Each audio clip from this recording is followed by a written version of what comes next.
चाट ऐसा कि जिसे देखते ही मुंह में पानी आ जाए। हेलो दोस्तों, मैं श्वेता के सबकी रसोई में आप सभी का स्वागत करती हूँ। आशा करती हूँ आप लोग भी खुश और मस्त होंगे। आज मैं आप लोग के लिए लेके आई हूँ स्ट्रीट स्टाइल पापड़ी चाट, जिसे मैं बहुत ही आसान तरीके से बना के दिखाने वाली हूँ। पापड़ी बिल्कुल खास्ता बन के तैयार होगा और छोले भी बिल्कुल आसान तरीके से बनाऊंगी और साथ में बनाऊंगी चटपटी इमली की खट्टी मीठी चटनी। अगर आप मेरे चैनल पे नए हैं तो प्लीज लाइक एंड सब्सक्राइब कर ले और वीडियो में अंत तक बने रहिए। तो देर किस बात का, चलिए बनाते हैं पापड़ी चाट। सबसे पहले मैं बनाने वाली हूँ खट्टी मीठी इमली की चटनी। इसे बना के पहले मैं साइड में रख लूंगी। चलिए इसे बनाने के लिए मैं लेती हूँ यहाँ पे इमली, जिसे मैं अच्छी तरह से पानी में सोक कर ली हूँ। मैं यहाँ पे हाफ कप इमली ली हूँ और इसे अच्छी तरह से पानी में डुबो के मैं थोड़ी देर के लिए बॉईल कर ली हूँ। अगर आपके पास ज्यादा टाइम है तो आप ज्यादा देर तक पानी में इमली को सोक कर सकते हैं। मैं थोड़ी देर के लिए पानी में सोखी, उसके बाद इसे तुरंत बॉईल कर ली। इस तरह से इमली अच्छी तरह से ये पल्प पक के तैयार हो चुका है। अब देखिए मैं इसे छन्नी की सहायता से अच्छी तरह से छान लूंगी।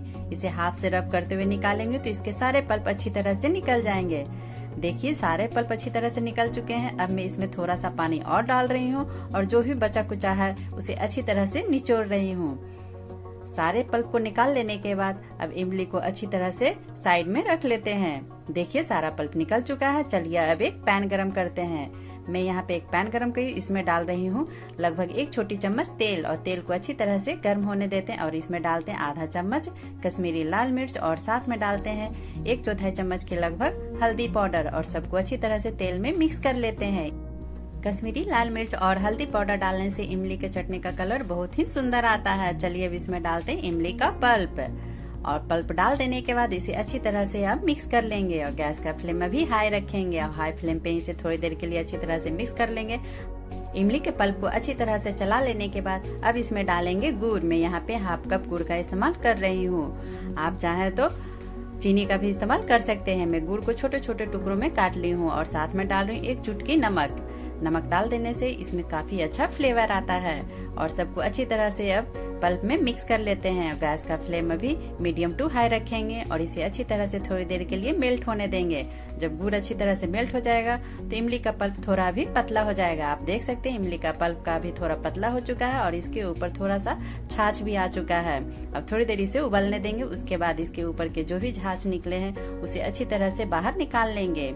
आप देख सकते हैं मैं कलछुल की सहायता से इसके ऊपर जो भी परत जमे हुए उसे बाहर निकाल ले रही हूँ।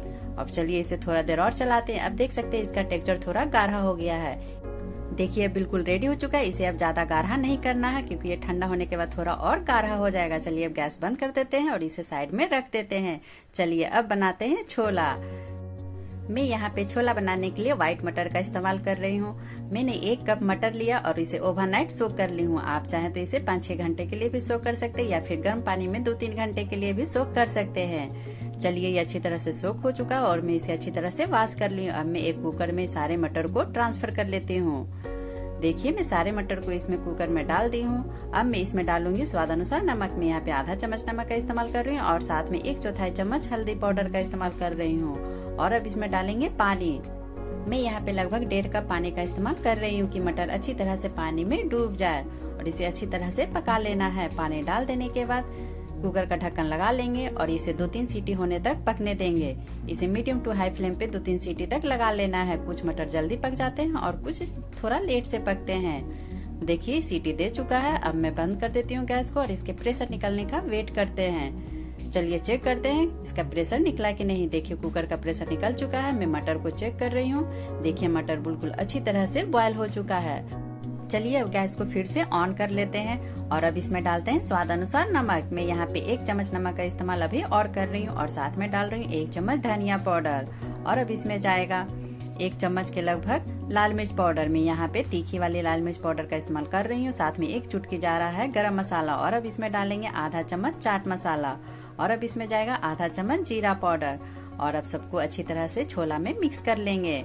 देखिए मैं किस तरह से इसे मिक्स कर रही हूँ। सबको मिक्स कर लेने के बाद अब मैं इसमें डालूंगी थोड़ा पानी क्योंकि इसे अभी थोड़ा और पतला बनाना है।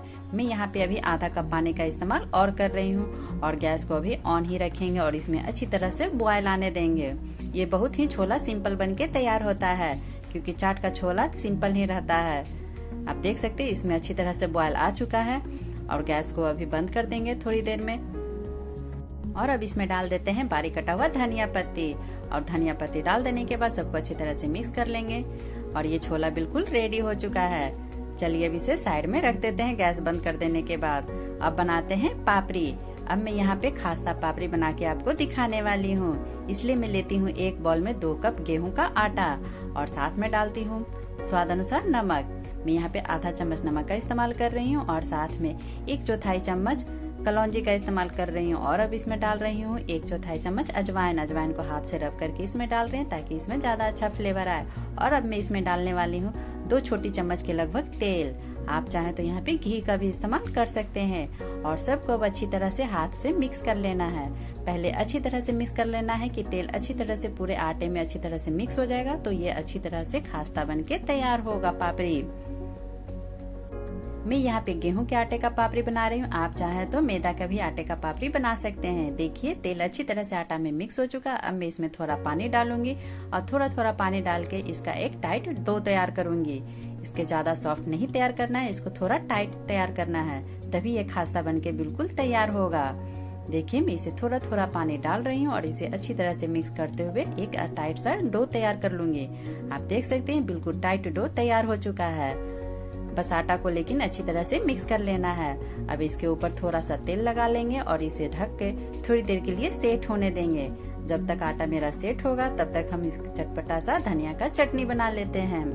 धनिया का चटनी बनाने के लिए मैं ली हूँ यहाँ पे फ्रेश धनिया, जिसे मैं अच्छी तरह से धो के क्लीन कर ली हूँ। अब एक मिक्सर जार लेते हैं और उसमें डालते हैं रफली चॉप धनिया। मैं धनिया के पत्ते को थोड़ा तोड़ ली हूँ। और चलिए अब इसमें डालते हैं मिर्ची और लहसुन। मैं यहाँ पे 1 हरी तीखी वाली मिर्ची का इस्तेमाल कर रही हूँ और साथ में 3 कली लहसुन का इस्तेमाल कर रही हूँ। और अब मैं इसमें डालूंगी नींबू। मैं यहाँ पे आधा नींबू का रस निचोड़ के इसमें डालूंगी। मैं यहाँ पे सिर्फ धनिया की चटनी बना रही हूँ। आप चाहे तो धनिया और पुदीने की चटपटी सी चटनी भी बना के तैयार कर सकते हैं। अब इसमें डालते हैं स्वाद अनुसार नमक। मैं यहाँ पे आधा चम्मच के लगभग नमक डाल रही हूँ। और अब इसमें डाल रही हूँ पानी, थोड़ा पानी डाल रही हूँ ताकि ये पतला सा चटनी बन के तैयार हो। और सबको अच्छी तरह से पीस लेती हूँ। देखिए चटनी बिल्कुल रेडी हो चुका है। चलिए अब इसे साइड करते हैं। अब चलते हैं पापड़ी बनाने। देखिए आटा बिल्कुल सेट हो चुका है। अब इसे थोड़ा और मल लेते हैं और थोड़ी देरी से और गूंथ लेते हैं। इस तरह से आटा अच्छी तरह से मिक्स हो जाएगा। थोड़ी देर आटा को मसल के गूंथ लेने के बाद इसके थोड़े बड़े बड़े टुकड़ों का लोई तैयार करेंगे। मैं यहाँ पे इसके 4 बड़े बड़े टुकड़े में लोई तैयार कर रही हूँ। देखिए ये 4 टुकड़ों में तैयार हो चुका है। अब एक लोई लेते हैं और इसे अच्छी तरह से हाथ में मसलते हुए एक गोला के रूप में तैयार करते हैं। आटा के इस लोई को हाथ से अच्छी तरह से दबाते हुए एक लोई तैयार कर लेना है। देखिए मैं लोई तैयार कर ली हूँ।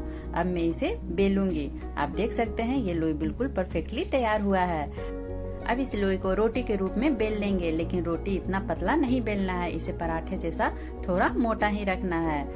देखिए आटा बिल्कुल परफेक्टली तैयार हुआ है, क्योंकि इसे बेलने में ना तेल का जरूरत पड़ रहा और न ही सूखा हुआ आटा का जरूरत पड़ रहा है। आप देख सकते हैं मैं किस तरह से इसे गोल रूप में बेल ले रही हूँ। देखिए ये अच्छी तरह से बेल ली हूँ। आपको मैं दिखाती हूँ ये कितनी मोटी लेयर में है। आप देख सकते हैं रोटी से ये थोड़ा मोटा लेयर है। इसे बेल लेने के बाद अब मैं एक फोक लेती हूँ और फोक की सहायता से इसके ऊपर डॉट डॉट बना लेती हूँ। इस तरह से पापड़ी फूलेगा नहीं, बिल्कुल क्रंची बन के तैयार होगा। अब मैं एक छोटे सी टिबिया का कवर लेती हूँ। आप चाहे तो किसी कटर का भी इस्तेमाल कर सकते हैं, जिससे ये राउंड रूप में पापड़ी बन के तैयार हो सकता है।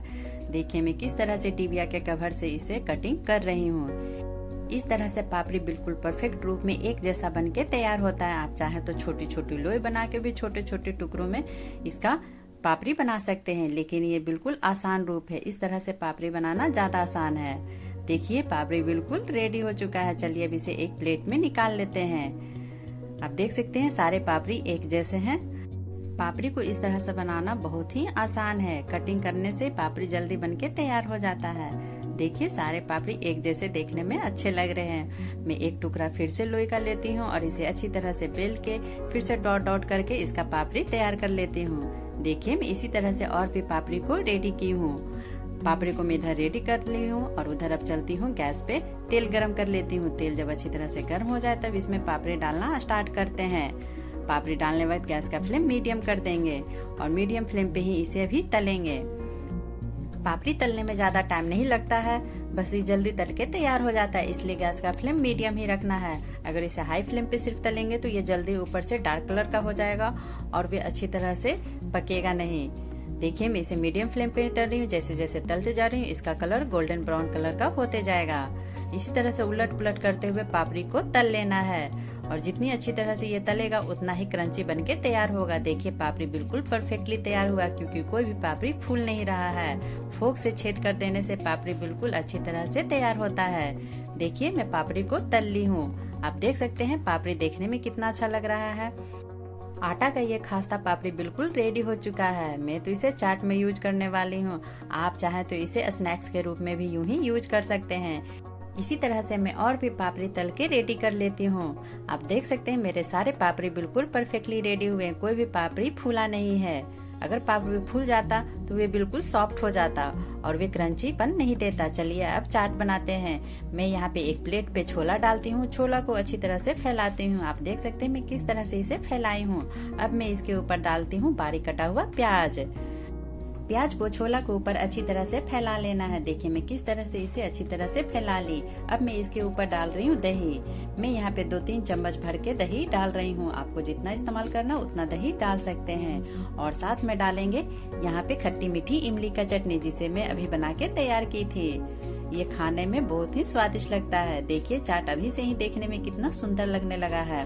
इमली का चटनी डाल देने के बाद अब इसके ऊपर डालेंगे तीखी वाली हरी चटनी।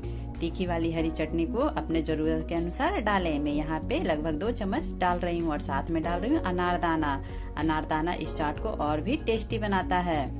अनारदाना डाल देने के बाद अब मैं इसके ऊपर डाल रही हूँ खजूर की मीठी वाली चटनी। ऑलरेडी मेरे पास फ्रिज में बना हुआ था, इसलिए मैं इसका इस्तेमाल कर रही हूँ। बिल्कुल ऑप्शनल है। और साथ में अब मैं डाल रही हूँ पापड़ी। पापड़ी को साइड में अच्छी तरह से सजा दे रही हूँ। पापड़ी डाल देने के बाद अब इसके ऊपर डालेंगे कुछ अनारदाना। मैं देखिए साइड से थोड़ा सा अनारदाना और डाल रही हूँ। इस तरह से और भी ये अच्छा लगेगा खाने में और देखने में भी। और अब इसके ऊपर थोड़ा सा बारीक कटा हुआ प्याज का इस्तेमाल और कर रहे हैं। अब मैं इसके ऊपर थोड़ा सा काला नमक डाल रही हूँ और साथ में मैं डाल रही हूँ लाल मिर्च पाउडर। और अब मैं इसके ऊपर थोड़ा सा डालूंगी भुना हुआ जीरा पाउडर और चाट मसाला। अब इस चाट को और भी सुंदर बनाने के लिए मैं इसके ऊपर डाल रही हूँ पतली वाली सेव। मैं यहाँ पे पतली वाली सेव का इस्तेमाल कर रही हूँ। आप चाहें तो इससे मोटी वाली भी सेव का इस्तेमाल कर सकते हैं। मैं देखिए इसे बीच में राउंड शेप में डाल रही हूँ और साइड में थोड़ा थोड़ा भी डालूंगी।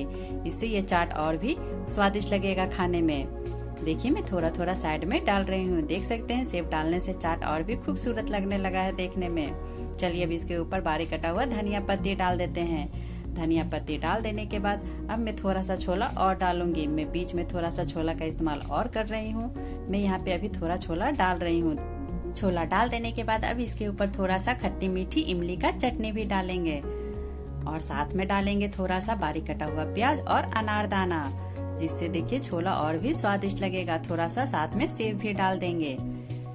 देखिए ये चाट बिल्कुल रेडी हो चुका है। अब मैं इसके ऊपर थोड़ा सा और दही और इमली का चटनी डालूंगी, जो इसको देखने में भी सुंदर बनाएगा और खाने में भी और स्वादिष्ट बनाएगा।